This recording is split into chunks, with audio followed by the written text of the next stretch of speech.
Savez-vous quel est le livre de la Bible, du Nouveau Testament en particulier, qui parle le plus du baptême? C'est le livre des Actes des Apôtres. Pour la simple raison que le livre des Actes des Apôtres, c'est la démonstration de l'Évangile de Jésus-Christ qui nous est présenté dans les 4 évangiles. Les apôtres attendent quelque chose de tout à fait particulier après que Jésus est mort et ressuscité. Ils attendent la venue du Saint-Esprit. Le Saint-Esprit étant venu, ayant été donné aux apôtres, la mission évangélique de répandre la bonne nouvelle du Seigneur Jésus-Christ va se développer, pour ainsi dire, en 3 ou 4 étapes dans le livre des Actes des Apôtres. Le premier moment de prédication se passe à Jérusalem avec l'apôtre Pierre, qui fait un sermon tout à fait particulier, et près de 4000 personnes, 3000 personnes viennent au Seigneur. Après 1000, on arrête de compter. Et puis, l'apôtre Pierre leur dit qu'ils doivent croire au Seigneur Jésus-Christ et être baptisés. Ensuite, nous retrouvons un autre moment glorieux du baptême lorsque les Samaritains reçoivent l'Évangile de Jésus-Christ. Et là, c'est le disciple de Jésus-Christ, Philippe, qui fait des miracles dans cette ville, et presque toute la ville est attirée par le glorieux Évangile de Jésus-Christ. Les apôtres descendent, Pierre et Jean, constatent ce qui se passe et commencent à baptiser les gens. Et là, on a l'histoire de ce fameux magicien qui veut acheter la puissance du Saint-Esprit en offrant de l'argent à l'apôtre Pierre. Et Pierre refuse. Une chance qu'il a refusé. Et on se retrouve ensuite avec notre évangéliste Philippe, transporté dans un autre contexte, où il se retrouve en face d'un Éthiopien. Et cet Éthiopien était quelqu'un de tout à fait particulier parce qu'il était venu à Jérusalem pour quelque chose de particulier. Il s'étant retourné chez lui avec une portion d'écriture qu'il était en train de lire à haute voix dans son char. Et Philippe s'est approché de lui et lui a demandé « Comprends-tu ce que tu lis ?» Il lisait le prophète Ésaïe, 53 en particulier, où il décrit justement une prophétie au sujet du Messie qui sera crucifié et qui sera donné pour les péchés de tous ceux qui lui appartiennent. Et Philippe, en écoutant l'exhortation c'est-à-dire plutôt l'Éthiopien, en écoutant l'exhortation de Philippe, voit de l'eau et lui demande « Qu'est-ce qui empêche que je sois baptisé ?» Et voici ce qu'il lui dit. « Voici de l'eau, qu'est-ce qui m'empêche d'être baptisé ?» Philippe dit « Si tu crois de tout ton cœur, cela est possible. Si tu crois de tout ton cœur, cela est possible. » L'eunuque répondit « Je crois que Jésus-Christ est le Fils de Dieu. » Il ordonna d'arrêter le char. Tous deux descendirent dans l'eau, et Philippe ainsi que l'eunuque, et il le baptisa. Si tu crois de tout ton cœur. Ce qui est intéressant avec le baptême, c'est la puissance du message qu'il communique. Dans le temps apostolique, ce n'est pas tout le monde qui se faisait baptiser. Seulement ceux qui avaient cru à la bonne nouvelle du salut de Dieu en Jésus-Christ, en sa mort et en sa résurrection. Les chrétiens du temps apostolique confessaient leur foi et ensuite entraient dans les eaux du baptême pour témoigner d'une chose tout à fait particulière. Lorsque vous entendez le mot symbole, qu'est-ce qui se passe dans votre pensée? Qu'est-ce que c'est qu'un symbole? J'ai bien dit symbole, pas cibole. Qu'est-ce qu'un symbole? OK, c'est une représentation. À ce moment-là, ça serait plus une image. Pardon? OK, définitivement, le symbole a pour but d'identifier quelque chose d'autre. le symbole nous permet de saisir une réalité qui ne se saisit pas autrement.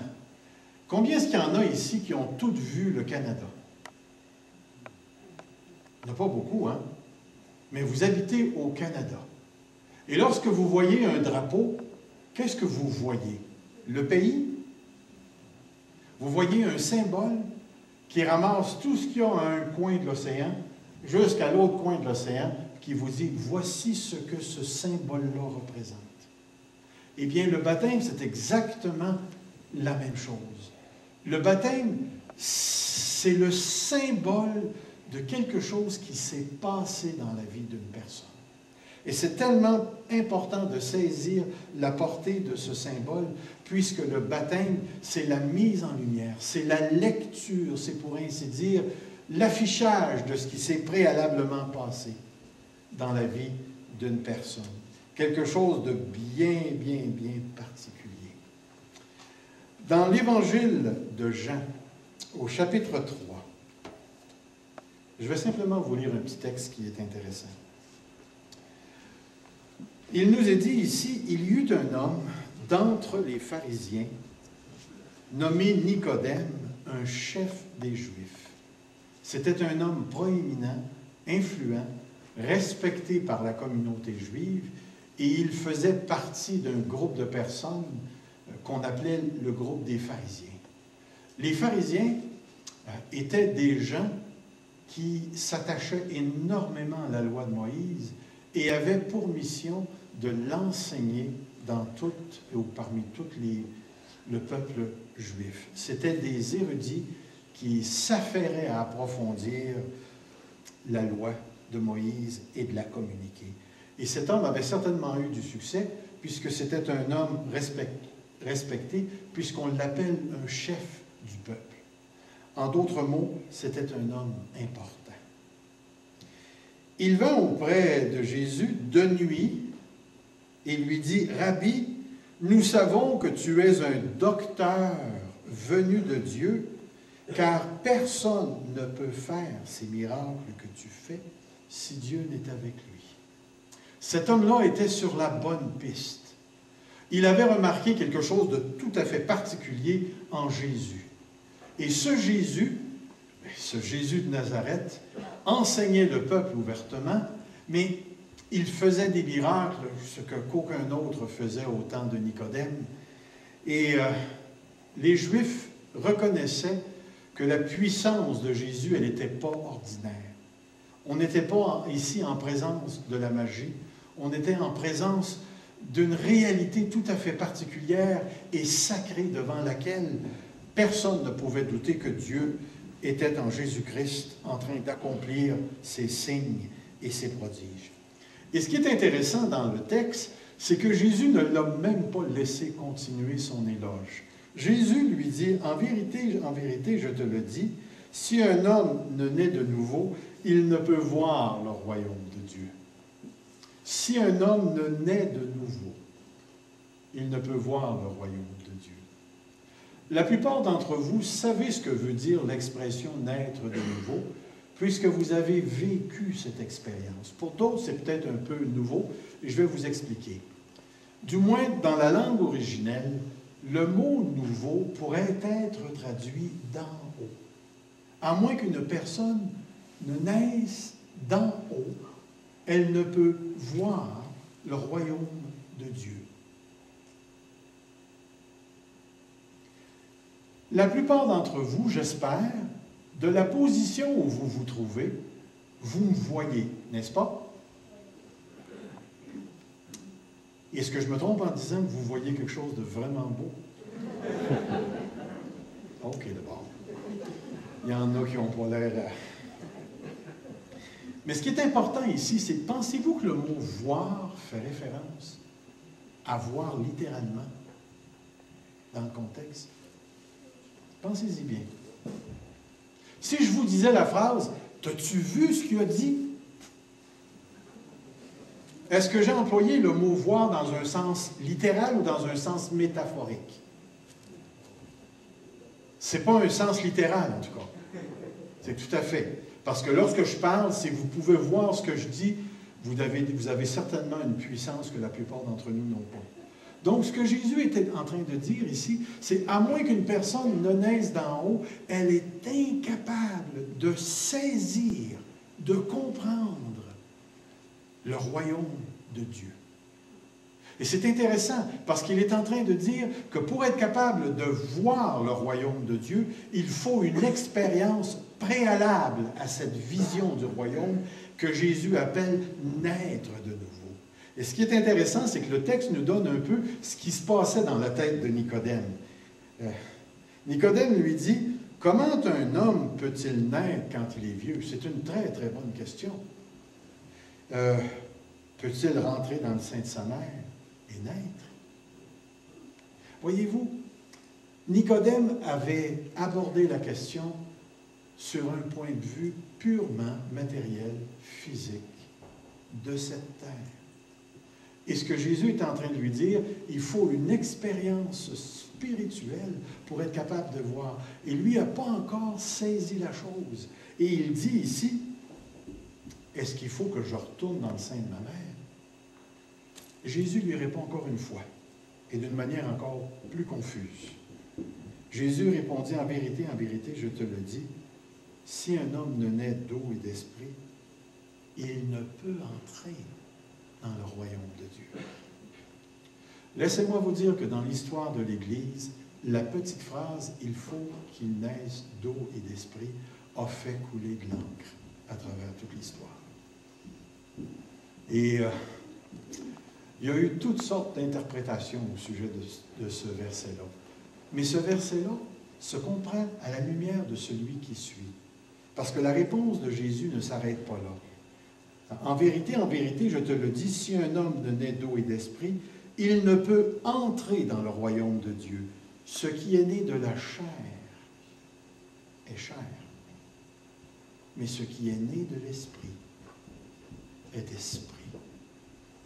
Transportez-vous il y a quelques millénaires, mettez-vous dans la peau d'un pharisien, et lorsqu'il entendait le mot de l'eau, eau, qu'est-ce qui pouvait passer dans la tête de Nicodème? L'eau dans l'Ancien Testament, dans tous les écrits de l'Ancien Testament, y compris la loi de Moïse, était associée avec la purification. Et ce qui est intéressant aussi, c'est que dans la langue originelle, le mot « eau » et le mot « esprit » sont connectés ensemble de sorte qu'il est impossible de comprendre ce texte à moins de savoir que l'eau et l'esprit représentent une même réalité, c'est-à-dire une purification qui vient de l'esprit. Et la progression, elle est évidente. Jésus dit, à moins qu'une personne ne naisse d'en haut, il ne peut voir. Et c'est comme s'il disait, à moins qu'une personne ne naisse d'en haut, c'est-à-dire vive la purification du Saint-Esprit, il ne peut entrer dans le royaume de Dieu. Et ce que Jésus est en train de dire ici, c'est que la plupart d'entre nous sommes nés de la chair. Ici, le mot chair, ce n'est pas quelque chose de négatif. C'est quelque chose de fondamentalement humain. Est-ce qu'il y aurait quelqu'un cet après-midi qui aurait un père ou une mère martienne? Alors, si vous êtes ici ce matin, vous êtes venu au monde d'un être humain. Et c'est le sens du mot chair. Mais lorsqu'on parle de ce qui est né de l'esprit est esprit, Jésus est en train de dire que l'entrée dans le royaume de Dieu coïncide avec une expérience tout à fait particulière, qui est une action qui est faite par Dieu lui-même. Par cette action, il nous fait naître, il nous engendre dans le royaume de son Fils. Et cette personne-là est passée, comme on voit dans d'autres textes, de la mort à la vie. Lorsque une personne se fait baptiser, et saisissez bien ce que je vais dire, elle ne se fait pas baptiser pour naître de nouveau. Elle se fait baptiser parce qu'elle est déjà née d'en haut. De telle sorte que le baptême est un symbole qui représente ce qui est déjà arrivé dans le cœur d'une personne. Permettez-moi encore, pendant quelques minutes, de mettre devant vous un autre texte de la parole de Dieu qui nous indique également l'importance du baptême. Mais encore une fois, vous allez voir que le mot baptême est utilisé dans un sens tout à fait particulier. Dans la lettre de l'apôtre Paul, ou la lettre aux Romains de l'apôtre Paul au chapitre 6, il est écrit ceci. Que dirons-nous donc? Demeurions-nous dans le péché afin que la grâce abonde? C'est une drôle de question pour nous aujourd'hui. Mais lorsque vous lisez le chapitre 5, l'apôtre Paul dit, là où le péché a abondé, la grâce, elle, a surabondé. Alors, il y avait des gens qui ont fait une sorte de mathématiques charnelle, mot charnel dans le mauvais sens. Ils ont dit, pour aider la grâce, puisque la grâce abonde ou surabonde quand le péché abonde, alors demeurerons dans le péché pour qu'il y en ait beaucoup, puis il va y avoir une plus grosse surabondance de la grâce. Alors, frères et sœurs, péchons afin que la grâce surabonde. Et l'apôtre Paul leur dit, si vous pensez comme ça, vous avez manqué fondamentalement ce que Jésus-Christ est venu faire sur cette terre. Regardez bien ce qu'il dit. Que dirons-nous donc? Demeurions-nous dans le péché afin que la grâce abonde? L'apôtre Paul répond, loin de là. Certes pas. Catégoriquement non. Regardez ce qu'il va dire.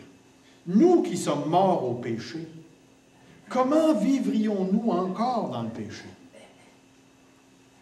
Vous vous rappelez de l'exemple que j'ai déjà donné? Admettons que je vous dois 25 000 $. C'est quand même une bonne somme, hein? 25 000 $. Vous êtes sur un côté de la rue, et puis moi, je suis sur ce côté ici de la rue. Vous m'avez prêté le 25 000 $ sur ma bonne foi, c'est-à-dire ma parole. Et comme j'arrive pour traverser l'autre bord pour aller vous faire un chèque, je me fais frapper puis je meurs. Dites-moi, comment vous allez récupérer votre 25 000 $?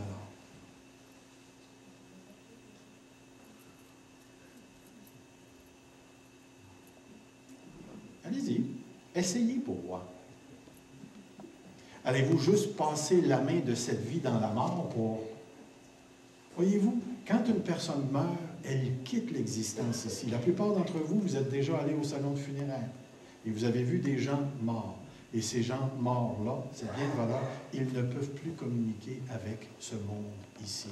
Vous auriez beau leur poser des centaines de questions, ces personnes-là ne sont plus dans notre sphère d'existence. Et ce que l'apôtre Paul est en train de dire, c'est exactement la même chose. Comment demeurions-nous dans le péché, nous qui sommes morts au péché? Comment vivre comme si on était encore dedans? On a été séparés de ce milieu-là. Puis regardez bien ici ce qu'il dit. Ignorez-vous que nous tous qui avons été baptisés en Jésus-Christ. Regardez bien ici. Nous tous qui avons été baptisés en Jésus-Christ. Savez-vous que le mot baptême vient de la sphère des buanderies et des teintureries? Le mot baptizo, là, dans son sens le plus littéral, veut dire plonger. Plonger. Avez-vous déjà vu ça, un gars faire un plongeon, puis ressortir de la piscine pas mouillé? Laissez-moi, je vais tester le degré de l'intelligence de cette assemblée par une question très brève. Pourquoi les gens ressortent toujours mouillés? Est-ce que l'attente de la réponse est indicatrice de quelque chose de...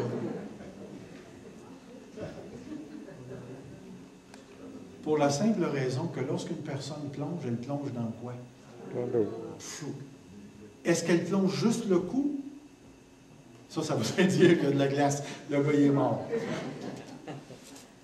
Lorsqu'une personne plonge, elle plonge dans tout. Dans les teintureries et les buanderies du temps où le mot était utilisé, on prenait un vêtement, mettons de la teinture, on mettait une couleur dans l'eau. En prenant le vêtement, on le plongeait complètement Et lorsque le vêtement ressortait, il avait absolument la couleur dans laquelle on l'avait plongé. Et ce que l'apôtre Paul est en train de dire, c'est qu'à un moment donné dans notre vie, certains d'entre nous ont été pris et vous aviez Jésus-Christ. Et on a été plongé en Jésus-Christ. Et en étant plongé en Jésus-Christ, on est ressorti de là avec la couleur christique, la couleur de Jésus-Christ. Ce qu'il est en train de dire ici, nous qui sommes morts au péché, comment vivrons-nous encore dans le péché? Ignorez-vous que nous tous qui avons été baptisés en Jésus-Christ, c'est en sa mort que nous avons été baptisés? Nous avons donc été ensevelis avec lui par le baptême en sa mort, afin que comme Christ est ressuscité d'entre les morts par la gloire du Père, de même nous aussi nous marchions en nouveauté de vie. En effet, et remarquez, nous sommes devenus une même plante avec lui par la conformité en sa mort. Voyez-vous, l'expression « être baptisé en Christ » parle de l'union qui s'est passée entre une personne et le Seigneur Jésus. Lorsqu'une personne croit au Seigneur Jésus-Christ, eh bien, cette personne-là, elle est unie à Jésus, de sorte qu'elle forme une seule plante avec Jésus. Et tout ce que Jésus fait, tu le fais par lui. Lorsque Jésus-Christ est mort et enseveli, moi, je suis mort et enseveli avec lui. Lorsque Jésus-Christ est sorti du tombeau, je suis sorti avec lui et maintenant je suis assis avec lui dans les lieux célestes. Comme la lettre aux Éphésiens nous dit. Tout ce qui manque pour entrer dans la plénitude de cette vérité-là, c'est que Jésus revienne et tout le cosmos qu'on connaît présentement va entrer dans cette ère merveilleuse de la bénédiction que Dieu nous a promise en Jésus-Christ. Mais le texte dit très bien ici qu'on ne peut pas demeurer dans le péché parce que nous avons été baptisés, nous avons été unis, nous avons été plongés en Jésus-Christ. Et en étant plongés avec Jésus-Christ, nous avons coupé les ponts avec tout ce qui nous empêchait et qui nous gardait captifs loin de Dieu. Et c'est pour ça que je vous disais, le baptême d'eau est quelque chose de très important parce qu'il est le symbole de cette réalité qu'on appelle la nouvelle naissance. Dans les mots de l'apôtre Paul, la nouvelle naissance, c'est d'avoir été plongé en Jésus-Christ. Ayant été plongé en Jésus-Christ, nous sommes devenus une même plante avec lui. Et à partir de ce moment-là, nous marchons en nouveauté de vie. Vous remarquerez une chose, et dites-moi si je me trompe. Avez-vous remarqué, pour tous ceux qui savent et qui ont expérimenté la nouvelle naissance, qu'il y a dans votre cœur un amour de Dieu dont vous ne pouvez pas vous débarrasser? Seriez-vous d'accord pour dire que ce n'était pas là avant? C'est tellement remarquable. Et je comprends maintenant pourquoi le Seigneur Jésus dit à Nicodème, « Nicodème, tu ne peux pas voir et tu ne peux pas entrer à moins d'expérimenter la nouvelle naissance, d'expérimenter cette purification de l'esprit qui fait de toi un enfant de Dieu. » Vous remarquerez une chose aussi dans le Nouveau Testament, le baptême d'eau n'est jamais associé avec l'idée de devenir un enfant de Dieu. Jamais, jamais, jamais. Dans l'Évangile de Jean, au chapitre 1, au verset 12, il est écrit ceci. Elle est venue chez les siens et les siens ne l'ont pas reçue.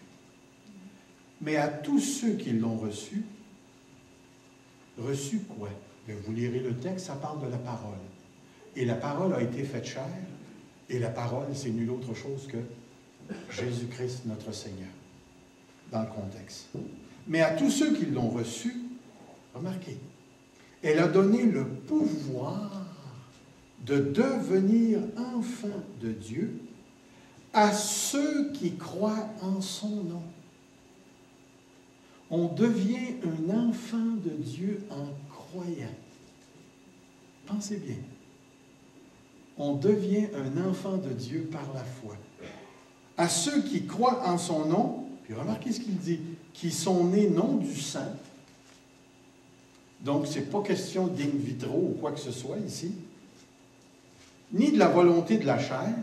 On est, j'espère, chacun d'entre nous, le fruit d'une bonne passion biblique, amoureuse entre nos parents, mais on n'est pas enfant de Dieu par la chair, ni par ce moyen.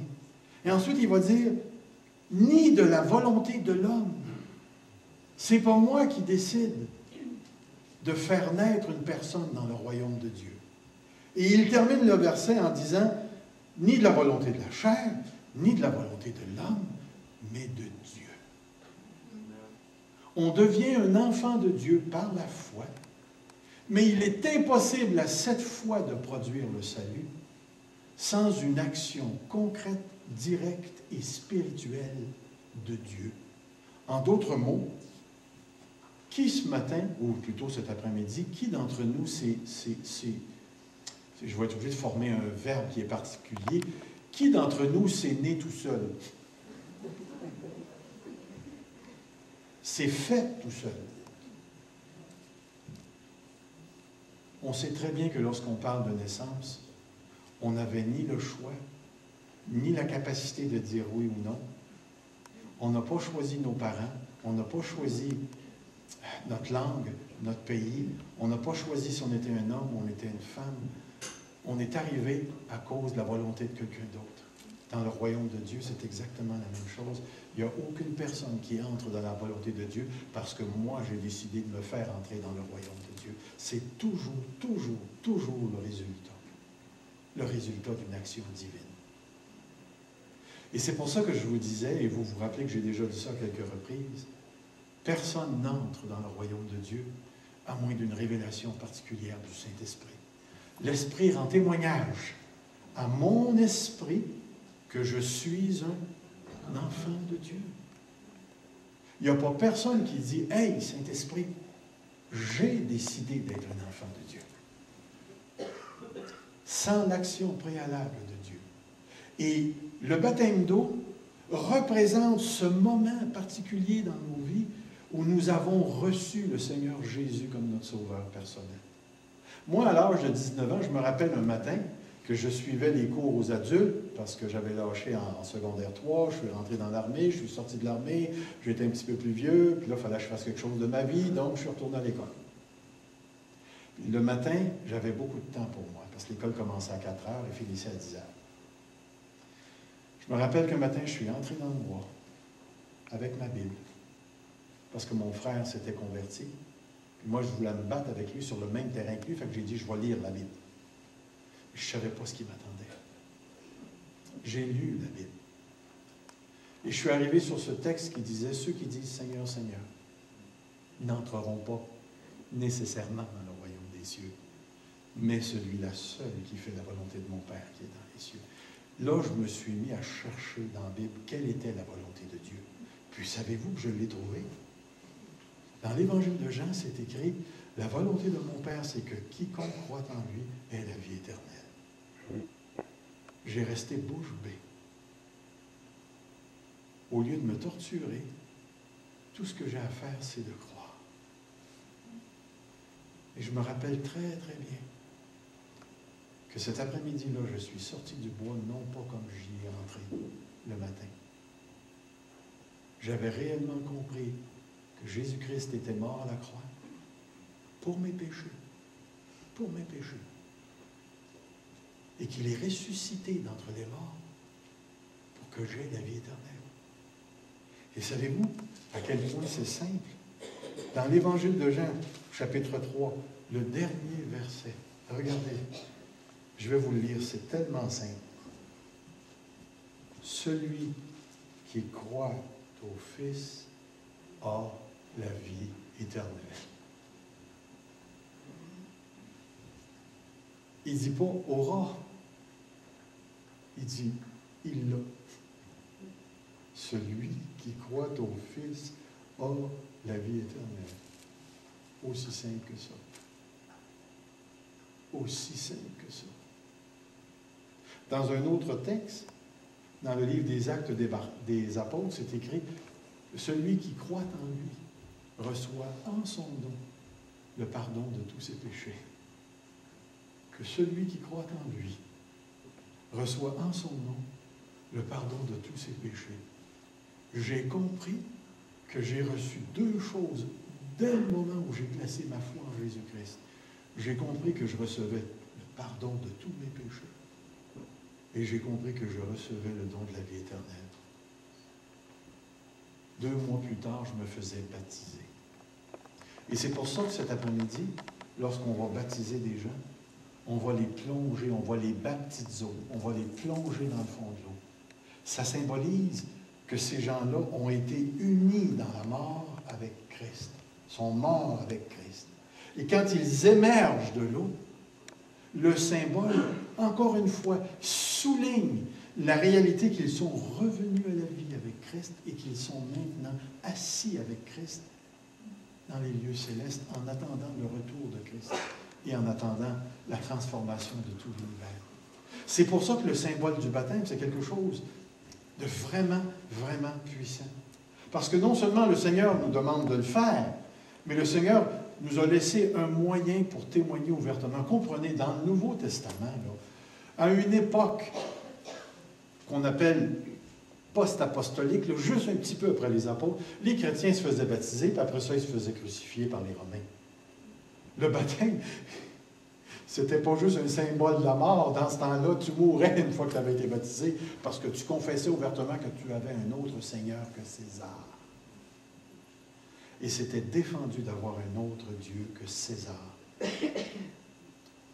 César était appelé Seigneur dans ce temps-là. On lui a même attitré le mot Théos, qui veut dire Dieu. Et il y a des frères et des sœurs qui, confessant Jésus-Christ comme leur Sauveur et Seigneur, choisissant de se faire baptiser, choisissaient en même temps de littéralement mourir. Nous, avec l'espace de temps qui s'est passé depuis le temps, et une grande déformation au niveau de tous les siècles, on se fait baptiser beaucoup plus longtemps après qu'on a été sauvé. Parce qu'on a besoin d'instruire les gens en ce qui concerne le baptême dans le Nouveau Testament. Mais ça ne change absolument rien. Si la personne n'est pas sauvée, lorsqu'on la plonge dans l'eau et qu'on la ressort, elle demeure un cadavre spirituel. Elle est morte aux yeux de Dieu. Mais lorsqu'une personne a réellement reçu la vie en Jésus-Christ, le symbole du baptême d'eau prend toute sa force. C'est pour ça que je vous disais tout à l'heure, l'exemple très simple de Philippe. Philippe vit de l'eau. Il lui dit, qu'est-ce qui empêche que je sois baptisé? Philippe lui a répondu à l'eunuque, si tu crois de tout ton cœur, cela est possible. Et l'eunuque a répondu, je crois que Jésus-Christ est le Fils de Dieu. Le Fils de Dieu. Et Philippe et l'Éthiopien sont descendus dans l'eau. Et Philippe l'a baptisé. C'est pour ça qu'à ce point-ci, il est important pour nous de réellement saisir l'importance de ce qui va se passer. Ceux et celles qui vont se faire baptiser ont témoigné ouvertement qu'à un moment donné dans leur vie, ils ont reçu Jésus-Christ comme leur sauveur personnel et ils veulent le dire devant nous ce matin qu'ils sont maintenant des disciples de Jésus-Christ. Gardons bien à la pensée cette réalité. Alors, c'est le grand moment, mesdames et messieurs. À ce point-ci, eh bien,